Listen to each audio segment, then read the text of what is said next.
आसान और सबसे तेज रास्ता है ईमानदारी के साथ सत्कर्म। तो इस एक्ट में कौन सी ईमानदारी है? इस वाले कर्म में अब आप जिसके द्वारा आप सहयोग कर रहे हो धन से, तन से, ज्ञान से किसी, तो वो ईमानदारी का शरीर में बल वाले इस एग्जांपल में यहाँ क्या मेरी ईमानदारी की मतलब सत्कर्म मान सकते हैं कि मैंने हेल्प के द्वारा आप हेल्प कर रहे हो तो उसमें कुछ तो लगेगा। सही है। वो कहाँ से आया है? आपका धन लग रहा है, आपकी गाड़ी, वो ईमानदारी का है क्या? बाकी अगर ईमानदारी का हुआ तो ही वो कृपा बरसेगी। हाँ बता रहा हूँ, ईमानदारी का होगा, ठीक। कृपा तो बरसनी ही बरसनी है। अब ऊर्जा तो आपको मिली, अगर आप बेईमान हो तो उस ऊर्जा का खर्च कहाँ होगा? बेईमानी। तो आपका स्तर गिरेगा, बाहरी उठेगा, आत्मिक गिरेगा। और अगर ईमानदारी का है तो आपका स्तर अंदर से भी उठेगा और बाहर से भी उठेगा।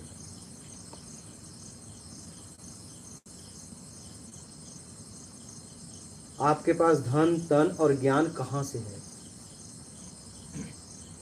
ये तीन ही सेवा है मिला जुला कर। चाहे धन से सेवा करो, चाहे तन से, चाहे ज्ञान से। समझ नहीं मेरे को थोड़ा। अगर कोई एक बेईमान भी आदमी है, हाँ। मतलब उसने जैसे भी पैसा कमाया हो जिस भी टाइप से, अगर उसके सामने कोई चीज हो रही है, ये नहीं हो सकता कि वो बेईमान है तो वो ऊर्जा मिलेगा ना, नहीं वो हेल्प की शायद उसके अंदर वो आएगी। मान लो अगर कर भी दे, अगर कर भी दे, हाँ कर देता है, ऐसा नहीं है, सही है। तो करने के बाद एक ऊर्जा मिल रही है ना, अब उस ऊर्जा का उपयोग जहाँ पे वो है वहीं करेगा। हाँ सही है, उसकी जो है तो वो गिरेगा। ऊर्जा तो मिलनी ही मिलनी है। अच्छा ठीक है। चाहे बेवड़ा हो, चाहे एकदम सभ्य आदमी हो, सुबह से शाम तक काम किया तो दोनों को पैसे मिलेंगे। लेकिन एक ठेके पे चला जाएगा, एक राशन की दुकान पे चला जाएगा। ऊर्जा दोनों को मिली, वो हैबिचुअल है तो उधर ही लेके जाएगा। लेकिन एक ऊर्जा से गिर रहा है, एक ऊर्जा से उठ रहा है। बस इतनी सी बात है। ऊर्जा कहीं भी लगाओ, हाँ ऊर्जा तो अपना काम करती है। आप उसे अच्छे बुरे से कोई मतलब नहीं।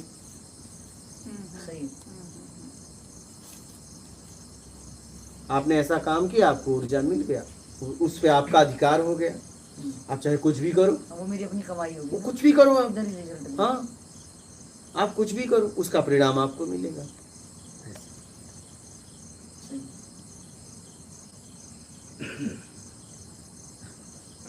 ईमानदारी से काम करो, क्योंकि ईमानदारी से कुछ अर्जित करोगे, अपने लिए, समाज के लिए लगाओगे तो स्तर उठेगा। तो आप कुछ भी आप ले रहे हो, अपने आप पास ला रहे हो, चाहे धन, चाहे तन की ताकत, और चाहे आप समझ, तो वो ईमानदारी से। बस समझ गए? आप ऊर्जा को बढ़ा रहे हो तो वो ऊर्जा, ये ऊर्जा ही है। आपको पता है धन भी एक ऊर्जा है, शरीर की ताकत भी एक ऊर्जा है, और आपकी समझ भी ऊर्जा है। आपने उसे ग्रहण कैसे किया है? सब एनर्जी का फॉर्म। हाँ पूरा एनर्जी है, पूरा एनर्जी है। आप पूरा एनर्जी में जी रहे हो। एनर्जी है, हाँ पूरा एनर्जी है। और एनर्जी ना अच्छा होता है ना बुरा, आप उपयोग कहाँ कर रहे हो? हाँ आप ये मत समझना कुछ यहाँ पॉजिटिव नेगेटिव एनर्जी है, नहीं। ऊर्जा सिर्फ सात्विक है,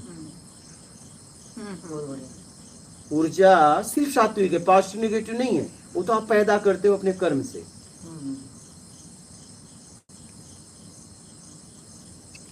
ऊर्जा सिर्फ ऊर्जा है, ऊर्जा सिर्फ ऊर्जा है। अच्छा, कोई भी काम हम कर्म करते हैं तो अपने स्वार्थवश करते हैं, निस्वार्थवश करते हैं? दोनों स्थिति में। जैसे एक जरूरत की हेल्प की, हाँ तो मेरे साथ है इसलिए हेल्प की मैंने, तो स्वार्थवश की वो आपको देखना है कि आपने क्यों की। क्योंकि मैंने अभी हेल्प की तो स्वार्थवश की।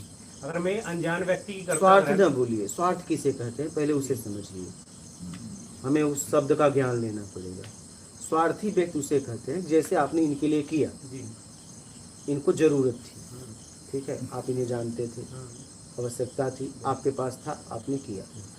आपको एक समय ऐसा आया कि आपको जरूरत पड़ गई और ये उस लायक थे, और नहीं किए तो ये स्वार्थी व्यक्ति है। तब ये स्वार्थ है। हाँ, अगर ऐसा किए तो, लेकिन इनके पास है ही नहीं, नहीं कर पाए, करने का भाव था, नहीं कर पाए तो स्वार्थी व्यक्ति नहीं। बहुत बढ़िया, ये तो बिल्कुल ठीक है।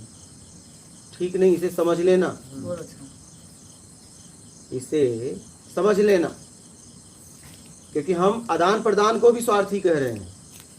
हम एक दूसरे के पूरक हैं, हम एक दूसरे की सहायता करेंगे तो हम आप आगे बढ़ सकते हैं। इसे स्वार्थ नहीं कहा जाता है। आप मेरे काम आएंगे, मैं आपके काम आऊंगा, यही है, इसी को जिंदगी कहते हैं। इसी से समाज कोई भी चीज आगे बढ़ती है। जीना उसी का जीना है, जीना उसी का जीना है, जिसने यह राज जाना है काम आदमी का, आदमी के काम आना।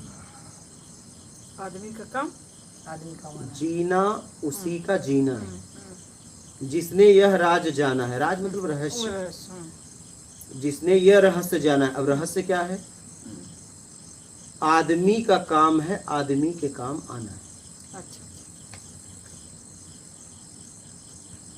तो हम आप एक दूसरे के पूरक हैं, स्वार्थ नहीं है।